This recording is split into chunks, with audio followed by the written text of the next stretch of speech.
कहानी की शुरुआत लॉस एंजलिस शहर से होती है, जहां हम एक आदमी को भागते हुए देखते हैं, जिसके पीछे वहां की जनता भाग रही होती है, जिनके हाथों में धारदार हथियार होते हैं। ये सीन देखने से साफ पता चलता है कि पूरा शहर मिलकर इस आदमी को मारना चाहता है। वो आदमी भागते हुए स्ट्रीट में एक ऐसी जगह पहुंच जाता है जहां 3 लोग हथियार के साथ उसे घेर लेते हैं। अब इससे पहले कि वो तीनों उसे मार पाते, वो जैसे तैसे अपनी जान बचाकर वहां से भाग निकलता है। वहां से बचते हुए वो आदमी एक घर में घुस जाता है, जहां उसे एक बूढ़ी औरत मिलती है। वो आदमी उस बूढ़ी औरत के हाथ से उनका मोबाइल लेकर उसे तोड़ देता है। वहीं हमें पता चलता है कि लोगों के साथ साथ एक ड्रोन भी इसी आदमी का पीछा करते हुए इसकी लोकेशन को ट्रेस कर रहा है। ये सब देखने से लगता है कि मानो ये आदमी कोई बहुत बड़ा क्रिमिनल है और काफी बड़ा क्राइम करके भाग रहा है। उधर वो आदमी रुककर सांस ले ही रहा होता है कि तभी वो बूढ़ी औरत पीछे से आकर उसे सॉरी बोलते हुए मार डालती है। इसके बाद वो बूढ़ी औरत अपना लॉटरी टिकट तोड़कर ऑर्गेनाइजर्स को बता देती है कि वो आज के गेम की विनर बन चुकी है। जिसके बाद लॉटरी टीम के आते ही टीम डेड बॉडी को चेक करती है और कंफर्म करती है कि पिछला विनर मारा जा चुका है। ये कंफर्म होते ही लॉटरी टीम उस बूढ़ी औरत को $22 मिलियन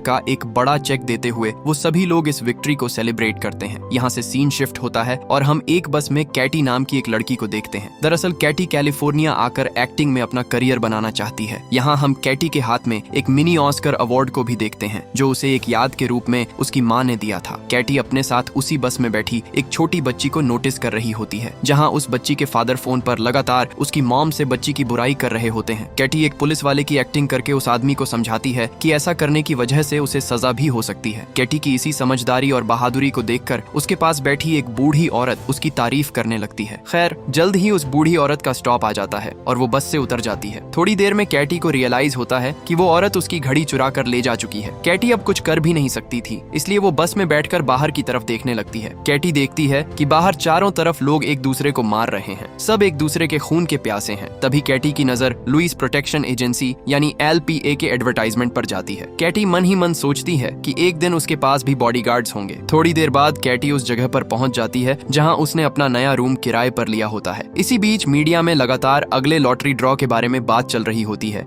क्योंकि अगले 18 घंटे में अगला विनर अनाउंस किया जाएगा। दूसरी तरफ हमें नियोल नाम के एक आदमी को दिखाया जाता है, जो अपने घर में गाना गाते हुए अपने हथियार तैयार कर रहा था। वहीं कैटी अपने रूममेट शेडी से मिलती है, जिस रूम को देखते हुए कैटी समझ जाती है कि शेडी ने अपने रूम के बारे में ऑनलाइन झूठ बोला था और शेडी खुद भी काफी अजीब होती है, जो लगातार बोलती रहती है। कैटी से बात करने के दौरान शेडी को उसके मॉम के काफी कॉल्स आते हैं, लेकिन शेडी उन्हें इग्नोर कर देती है। जल्द ही शेडी का बॉयफ्रेंड डीजे घर आ जाता है। डीजे कैटी को घर की चाबी देते वक्त मजाक में उसे थप्पड़ मार देता है, जिससे कैटी शॉक्ड हो जाती है। अगले दिन टीवी पर नियोल का एड आता है, जिसमें वो लॉटरी विनर को अपनी सिक्योरिटी प्रोवाइड करने के बारे में बताता है। वही कैटी को आज एक ऑडिशन के लिए जाना है, लेकिन सीलिंग से टपक रहे पानी की वजह से उसके सारे कपड़े खराब हो जाते हैं। इसलिए न चाहते हुए भी कैटी को शेडी से उसके कपड़े किराए पर लेने पड़ते हैं। कैटी की परेशानियां यहीं पर नहीं रुकती। वो एक कैब को बुक करके ऑडिशन के लिए निकल जाती है। कैब ड्राइवर उससे काफी बोरिंग बातें करते हुए उसे बताता है कि मशहूर रैपर कैली के पास खुद का एक बंकर है। अब ऑडिशन रूम में पहुंचते ही एक लड़की उससे ऑडिशन के लिए $400 मांग लेती है। ऑडिशन के दौरान कैटी बताती है कि बचपन में उसने कई सारी एड्स में काम किया है, लेकिन मॉम की तबीयत खराब होने की वजह से उसने अपने एक्टिंग करियर से ब्रेक लेना पड़ा। इसी बीच जेब से स्क्रिप्ट निकालते हुए कैटी से गलती से लॉटरी टिकट एक्टिवेट हो जाता है और किस्मत से कैटी इस जैकपॉट को जीत जाती है। लेकिन ऑडिशन में कुछ खास न कर पाने की वजह से उसे ऑडिशन से निकाल दिया जाता है। दूसरी तरफ ये खबर पूरे शहर में फैल चुकी थी कि कैटी ही इस जैकपॉट की विनर है। नियमों के मुताबिक जो भी उसे शाम होने से पहले मार देगा, वो इस जैकपॉट का अगला विनर होगा। उधर ऑडिशन के लिए आई सभी लड़कियां कैटी को अपने सामने देखकर शॉक्ड हो जाती हैं, क्योंकि सभी को लॉटरी टिकट पर कैटी का फोटो दिख जाता है। ये देखकर वहां मौजूद बाकी सभी लड़कियां कैटी पर हमला कर देती हैं और हमला इतना खतरनाक होता है कि कैटी की जान जाते जाते बच जाती है। कैटी खुद को बचाने के लिए बिना सोचे समझे नीचे की तरफ भागने लगती है और जाकर एक कमरे में छुप जाती है। लेकिन उसकी किस्मत खराब होती है, क्योंकि कैटी गलती से जूडो ट्रेनिंग सेंटर में घुस गई थी। जैकपॉट के लालच में ये लोग भी कैटी पर हमला कर देते हैं। कैटी अपनी स्टेज फाइटिंग क्लासेस की वजह से उनसे जैसे तैसे खुद को बचाती है, लेकिन इनमें से कोई भी यहाँ रुकने का नाम नहीं ले रहा है। तभी अचानक जूडो मास्टर उसे घुमाकर योगा क्लास में फेंक देता है। योगा क्लास की लड़कियों को भी जैकपॉट विनर का पता चल जाता है, इसलिए वो भी कैटी को मारने के लिए कूद पड़ती हैं। कोई कैटी पर बेसबॉल बैट से तो कोई तलवार से, जिसको जो मिलता है उसी से हमला करने लगता है। तभी अचानक जूडो मास्टर कैटी की गर्दन को पकड़ लेता है और उसे मारने की कोशिश करता है। तभी नियोल छत से एंट्री लेकर कमरे में एंटर होता है और कैटी को बचाते हुए जूडो मास्टर को दूर फेंक देता है। नियोल कैटी को ऑफर देता है कि शुरू के 5 लोगों को वो फ्री में मारेगा और उसके बाद उसकी सुरक्षा के लिए जैकपॉट का 10% उसे देना होगा। इसी बीच कैटी की सुरक्षा के लिए नियोल लगातार लोगों को मारे जा रहा था। कैटी के पास कोई रास्ता नहीं बचता, इसलिए वो नियोल की बात मानकर उसके साथ कॉन्ट्रैक्ट साइन कर देती है। कॉन्ट्रैक्ट साइन होते ही नियोल कैटी को भी हथियार के रूप में इस्तेमाल करते हुए सबको मारने लगता है। हालांकि कैटी को उस पर भरोसा नहीं होता, इसलिए वो चुपके से उसकी पैरालिसिस गन निकालकर नियोल को उससे दूर रहने के लिए बोलती है, लेकिन नियोल बड़ी आसानी से उससे गन को छीन लेता है। नियोल एक मार्शल आर्टिस्ट को मारते हुए उसका बेल्ट निकाल लेता है और सभी को बेल्ट से मारने लगता है। लड़ाई खत्म होने के बाद नियोल सबकी पोजीशन को ठीक करता है, जिसके बाद नियोल कैटी को बताता है कि खतरा और बढ़ने वाला है, क्योंकि एक ड्रोन लगातार उन पर नजर रखे हुए है जो हर 14 मिनट्स में लॉटरी टिकट पर उनकी लोकेशन को शेयर करेगा। इसलिए हमें जल्द से जल्द यहाँ से बाहर निकलना होगा। बिल्डिंग से बाहर निकलते हुए नियोल कैटी को लॉटरी के नियमों के बारे में बताता है कि कोई भी किसी को गन से नहीं मार सकता, लेकिन कुछ भी फेंक के मार सकता है। नियोल ये बता ही रहा होता है, तभी सामने खड़े फूड ट्रक में से एक आदमी चाकू फेंककर हमला कर देता है। नियोल और कैटी को वहां से भागता देख वहां मौजूद लोग उनका पीछा करना शुरू कर देते हैं। दूसरी तरफ लॉटरी टिकट पर कैटी की लोकेशन को शेयर कर दिया जाता है, जिसका पता चलते ही उसके आसपास के सभी लोग उसके पीछे पड़ जाते हैं। वहीं हम उस औरत को भी देखते हैं जिसने कहानी की शुरुआत में कैटी की घड़ी को चुराया था। वो भी अपनी गन लेकर कैटी को मारने के लिए निकल पड़ती है। इधर कार में नियोल ये जानकर हैरान होता है कि कैटी को लॉटरी के बारे में कुछ भी नहीं पता है। इस पर कैटी उसे बताती है कि काफी ज्यादा डिप्रेशन होने की वजह से मैं और मेरी माँ टीवी पर फिल्में और कुकिंग शो ही देखा करते थे, हम कभी भी न्यूज नहीं देखते थे। नियोल कैटी को एक हेलमेट पहनने के लिए देता है, जिससे कि उसका सर बच सके। वहीं कुछ लोग बाइक से उनके पीछे पड़ जाते हैं। वो लोग लगातार पेट्रोल बॉम्ब से कार में आग लगाने की कोशिश करते हैं, लेकिन जल्द ही हवा की वजह से आग बुझ जाती है। मगर तभी पीछे से एक लड़की नियोल की कार में कूदकर कैटी को मारने आ जाती है। इसलिए नियोल अपनी कार की स्टीयरिंग व्हील कैटी को पकड़ाकर उसे बचा लेता है और बड़ी सावधानी से उस लड़की को हेलमेट लगाकर अपनी कार से बाहर फेंक देता है। खुद को छुपाने के लिए नियोल अपनी गाड़ी को एक गैराज में ले आता है, लेकिन बाइक सवार वहां भी उनका पीछा नहीं छोड़ते हैं। इसलिए नियोल गाड़ी को गोल गोल घुमाते हुए उन्हें चकमा देकर गैराज से बाहर निकालने की सोचता है। तभी गैराज से निकलते समय नियोल अपने सामने एक दीवार को देखता है। नियोल जानबूझकर गाड़ी की स्पीड को बढ़ाकर दीवार तोड़ देता है। बाहर निकलते ही उनका पीछा कर रहे कुछ बाइकर्स उससे टकराकर दूर जा गिरते हैं। वहीं अब नियोल की कार की हालत काफी खराब हो चुकी थी, इसलिए वो दोनों एक गली में जाकर आगे के प्लान को डिस्कस करने लगते हैं। मगर अभी भी कैटी को नियोल पर भरोसा नहीं होता है, क्योंकि यहाँ हर कोई उसकी जान के पीछे पड़ा हुआ है और शायद मौका मिलते ही नियोल भी उसे मार डालेगा। इसलिए कैटी नियोल को पंच मारकर उसकी नाक तोड़ देती है। नियोल खुद को संभालता है। तभी कैटी उसे बताती है कि मुझे बस किसी भी तरह इस गेम से बाहर होना है। इस पर नियोल उसे बताता है कि इसके लिए तुम्हें शहर छोड़ना होगा। ये सब बातें चल ही रही होती हैं, तभी वहाँ पर दो पुलिस वाले आ जाते हैं, जिन्हें देखकर कैटी को लगता है कि पुलिस उसे बचा लेगी, लेकिन यहाँ लॉटरी के लिए पुलिस भी उस पर हमला कर देती है। मगर नियोल आगे आकर उन्हें रोक लेता है और उन्हें मारना शुरू कर देता है। इसी मौके का फायदा उठाकर कैटी अपनी जान बचाने के लिए वहाँ से भाग जाती है। वहाँ से कैटी भागकर शहर के एक वैक्स म्यूजियम में छुप जाती है। वहीं बाहर उड़ रहा ड्रोन लगातार कैटी पर नजर रखे होता है और 14 मिनट्स होते ही उसकी लोकेशन सबको बता देता है। लोकेशन का पता चलते ही कैटी को शेडी का कॉल आता है, जो उसे बताती है कि मैं घर पर हूँ, तुम कहाँ हो। लेकिन बाहर से आ रही आवाज से कैटी समझ जाती है कि शेडी भी अब उसकी जान की दुश्मन बन चुकी है। वहीं शेडी को अंदर बज रहे माइक की आवाज से पता चल जाता है कि कैटी पास के ही एक म्यूजियम में छुपी है। अपनी जान बचाने के लिए कैटी म्यूजियम में रखे वैक्स के पुतलों के पीछे छुप जाती है, मगर शेडी जल्द ही उसे ढूंढकर उस पर अपने बॉयफ्रेंड के साथ जानलेवा हमला कर देती है। इन तीनों के बीच काफी देर लड़ाई चलती है, मगर कैटी इनके ऊपर पुतला फेंककर म्यूजियम से बाहर भाग जाती है। और अब असली मुसीबत तो बाहर खड़ी होती है, क्योंकि इस शहर में मौजूद हर व्यक्ति को कैटी की लोकेशन के बारे में पता होता है। इसलिए आसपास मौजूद सभी लोग कैटी को देखते ही उसको चारों तरफ से घेर कर हमला कर देते हैं। लेकिन तभी नियोल हीरो बनकर पुलिस की कार में एंट्री लेता है और कैटी को अपने साथ कैली के घर ले जाता है। ये दोनों उस कैली से उसका पैनिक रूम खुलवाने के लिए उसे अजीब अजीब साइन देते हुए काफी बेकार एक्टिंग करते हैं। पैनिक रूम खुलते ही ये दोनों उसके अंदर कुछ देर आराम से रुकने के लिए चले जाते हैं, लेकिन इसके लिए इन्हें न चाहते हुए भी उस आदमी पर भरोसा करना पड़ता है। पैनिक रूम में बैठकर दोनों एक दूसरे से बात करते हैं और अपने हालातों के बारे में बताते हुए अपनी पसंद और नापसंद के बारे में एक दूसरे से डिस्कस करते हैं। जल्द ही सभी लोग कैटी की लोकेशन पर आ जाते हैं, लेकिन डोर का पासवर्ड न पता होने की वजह से पूरी भीड़ को बाहर रुकना पड़ता है। जल्द ही इस भीड़ को शेडी और उसका बॉयफ्रेंड डीजे भी ज्वाइन कर लेता है, लेकिन शेडी यहाँ अपना दिमाग लगाकर इस घर के मालिक को स्विमिंग पूल में ले जाकर फेंक देती है, ताकि वो जल्द से जल्द होश में आ सके। फिर पासवर्ड पता चलते ही शेडी उस रूम की तरफ बढ़ने लगती है। नियोल और कैटी अपनी तरफ बढ़ रही मुसीबत देखकर समझ जाते हैं कि कुछ तो गड़बड़ होने वाली है। इसीलिए नियोल टाइम वेस्ट न करते हुए अपने पुराने दोस्त दोस्त लुइस को कॉल करके उससे हेल्प मांगता है। वही अब भीड़ का ध्यान कैटी से दूर करने के लिए लुइस की एजेंसी बाहर खड़े सभी लोगों का मोबाइल ब्लास्ट कर देती है, जिससे सभी की हालत खराब हो जाती है। इसी मौके का फायदा उठाकर नियोल और कैटी घर से बाहर निकल आते हैं, जहां वो देखते हैं कि लुइस की प्रोटेक्शन एजेंसी के लोग बाहर उनका इंतजार कर रहे हैं। जल्द ही कैटी और नियोल इनके साथ लुइस की एजेंसी के हेडक्वार्टर में पहुंच जाते हैं, जहां इनका स्वागत करने के बाद लुइस अपनी सुरक्षा के बदले लॉटरी का 30% शेयर चार्ज करता है। कैटी के यहाँ करने के बाद एजेंसी की एक मेडिकल फैसिलिटी में कैटी और नियोल की मरहम पट्टी की जाती है। इसी बीच नियोल कैटी को बताता है कि वो पहले प्राइवेट सेक्टर में लुइस के साथ काम किया करता था, जहां हमें बुरे लोगों को मारने के लिए भेजा जाता था। लेकिन जब मैंने इसके बारे में और पता करने की कोशिश की तो मुझे पता चला कि वो लोग बुरे नहीं थे। ये बात मैंने लुइस को समझाई, मगर वो नहीं माना। इसलिए मैंने एक ऑपरेशन के बीच में ही काम छोड़ दिया, जिसकी वजह से लुइस को छोड़कर मेरे बाकी सभी दोस्त मारे गए। इसलिए मैं जितना भी कमाता हूँ वो अपने यूनिट के लोगों के परिवार को देता हूँ। ये सब सुनने के बाद कैटी नियोल से काफी इम्प्रेस होती है, जिसके बाद एक मशीन लाई जाती है। इस मशीन की हेल्प से कैटी के लिए एक नया मास्क बनाया जाता है, जिससे कि लोग उसे पहचान न सकें। और सारी तैयारी खत्म होने के बाद एजेंसी वाले कैटी को बाहर ले जाने लगते हैं। तभी नियोल उसे बताता है कि ये लोग हमें बचा नहीं रहे हैं, बल्कि लॉटरी के लिए तुम्हें मारने वाले हैं, क्योंकि इतनी बड़ी एजेंसी को चलाने के लिए एक बहुत बड़ा अमाउंट लगता है, जो कि किसी भी लॉटरी के 30% से पॉसिबल नहीं है। जो भी इनके पास प्रोटेक्शन के लिए आता है ये लोग उसका सारा पैसा ले लेते हैं। इसीलिए नियोल एक प्लान बनाकर कैटी से कहता है कि बाहर खड़ी गाड़ियों में से एक में तुम बैठ जाना, और ये गाड़ी ऑटोमेशन पर लगी हुई है, इसीलिए तुम बड़ी आसानी से यहाँ से निकल जाओगी। ये बात कैटी भी समझ जाती है, क्योंकि कैटी भी अब नियोल पर भरोसा करती है। वही अब कैटी के न चाहते हुए भी लुइस उसे अकेले ही एक अलग गाड़ी में ले जाने की कोशिश करता है, लेकिन कैटी का कहना था कि वो जहाँ भी जाएगी उसके साथ नियोल जाएगा, मगर लुइस इस बात से इनकार कर देता है। इसलिए कैटी मौका मिलते ही लुइस को जोर से लात मार देती है, और वहीं मौजूद नियोल बाहर का दरवाजा खोल देता है, जिससे बाहर खड़ी पूरी जनता हेडक्वार्टर के अंदर घुस आती है। लेकिन मास्क लगे होने की वजह से कोई भी कैटी को पहचान नहीं पाता और बिना उसे हाथ लगाए अंदर की ओर चले जाते हैं। इसी का फायदा उठाते हुए कैटी एक कार में छुपकर वहां से निकल जाती है और एजेंसी वाले देखते रह जाते हैं। अब बस इस शहर से बाहर निकलना ही कैटी का मकसद होता है, क्योंकि जब तक वो ऐसा नहीं करेगी लोग उस पर हमला करते रहेंगे। कैटी के जाते ही एजेंसी उसका पता लगाने की कोशिश करने लगती है, लेकिन इसी बीच वो लोग नियोल को पकड़ लेते हैं। जल्द ही कैटी गाड़ी का कंट्रोल अपने हाथ में ले लेती है, जिससे न चाहते हुए भी एजेंसी को उसकी लोकेशन का पता चल जाता है। लुइस वीडियो कॉल करके कैटी को धमकी देता है कि अगर वो दिए गए टाइम के अंदर उसकी बताई जगह पर नहीं आई तो वो नियोल को मार देगा। और अब मजबूरी में कैटी को अपनी गाड़ी को मोड़कर लुइस की बताई जगह के लिए निकल जाती है। इसी बीच लुइस नियोल को एक बंद पड़े थिएटर में ले आता है। तभी कैटी एक छोटी सी गन लेकर वहां आ जाती है और लुइस से कहती है कि उसे छोड़ दो, वरना मैं खुद को मार लूंगी। नियोल उसे ऐसा करने से मना करता है, लेकिन कैटी लुइस को बताती है कि मेरे ऐसा करते ही लॉटरी यहीं खत्म हो जाएगी और तुम्हारे हाथ कुछ भी नहीं लगेगा। इसलिए लुइस मान जाता है और कैटी से उसकी गन मांगने के लिए उसके पास आता है। उसके नजदीक आते ही कैटी उसे लात मारकर नीचे गिराते हुए अपनी लाइव चल रही वीडियो से अपने फैंस को सारा सच दिखा देती है कि कैसे LPA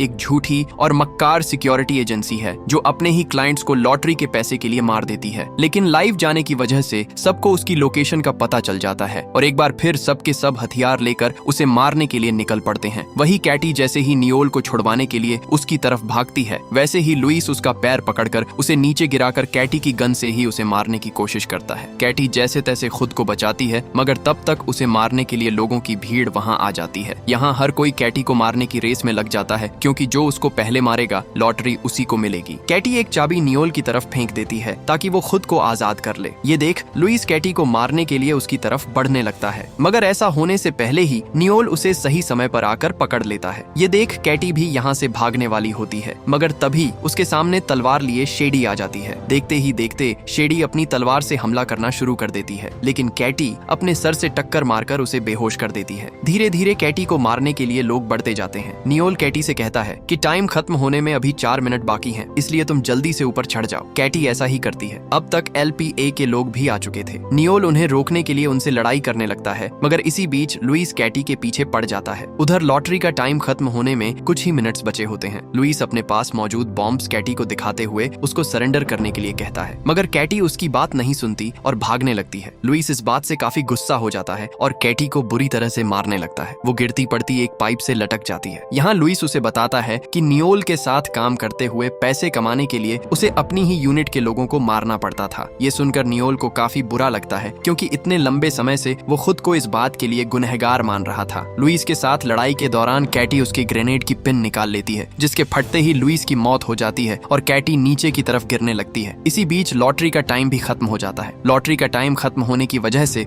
जो लोग अब तक उसकी जान के पीछे पड़े हुए थे वही लोग उसको बचा लेते हैं। नीचे आने के बाद कैटी लॉटरी टिकट पर अपना अंगूठा लगाकर लॉटरी को फाइनली जीत जाती है। इसके बाद शो का होस्ट वहां आकर सेलिब्रेशन के साथ कैटी को $3.6 बिलियन का चेक देता है। सेलिब्रेशन के बाद कैटी नियोल से कहती है कि उन सोल्जर्स की फैमिली की हेल्प के लिए मैं तुम्हें लॉटरी का 50% दे दूंगी। यहाँ से सीन 6 महीने बाद शिफ्ट होता है और हमें दिखाया जाता है कि नियोल ने अपनी एक सिक्योरिटी एजेंसी खोल ली है और वहीं कैटी ने ऐसे बच्चों के लिए स्कूल खोला है जिनके माँ बाप उन पर ध्यान नहीं देते। फाइनल सीन में हम कैटी और नियोल को एक यॉट पर अपनी लाइफ को एंजॉय करते हुए देखते हैं और इसी के साथ ये कहानी यहीं पर खत्म हो जाती है।